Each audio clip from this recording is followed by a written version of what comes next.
This channel does not promote any violent, harmful, or illegal activities. All content provided by this channel is meant for an educational purpose only.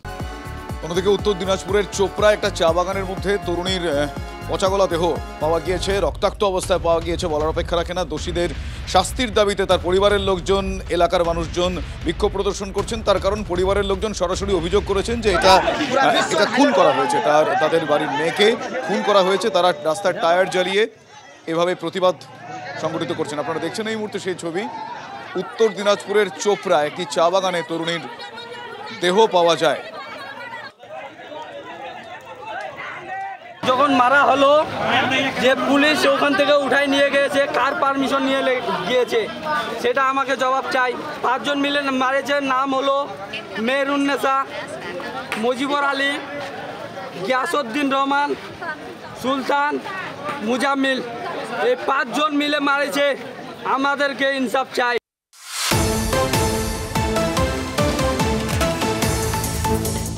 আর এবার যে খবরের দিকে আমরা নজর রাখবো, চাকরিহারা শিক্ষাকর্মীদের ভাতায় আপত্তি হাইকোর্টের।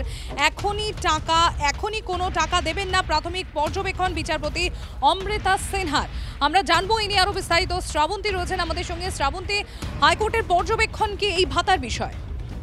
দেখো, গ্রুপ সি গ্রুপ ডি এই মামলায় প্রথম যে মামলা দায়ের হয়েছে সেখানে বিকাশ রঞ্জন ভট্টাচার্য, তিনি মামলাকারীর আইনজীবী, তাঁর বক্তব্য পাবলিক পারপাসে টাকা অবশ্যই দেওয়া যায়, কিন্তু যেখানে সুপ্রিম কোর্ট নির্দেশ দিয়েছে চাকরি খারিজ করে দেওয়া হয়েছে, তাহলে কিভাবে এই পাবলিক পারপাসে টাকার নাম করে সরকারি কোষাগার থেকে এই টাকা দেওয়া হচ্ছে, এই প্রশ্ন তুলেছেন তিনি। তারপর বিচারপতি প্রাথমিক পর্যবেক্ষণে বলেছেন যে এখনই কোনো টাকা দেবেন না। ফের 2টোর সময় এই মামলার শুনানি রয়েছে, সেই সময় রাজ্য ইনস্ট্রাকশন নেবে। আদতে এই টাকা কেন দেওয়া হচ্ছে সেই উত্তর পাওয়া যেতে পারে। ধন্যবাদ শ্রাবন্তী।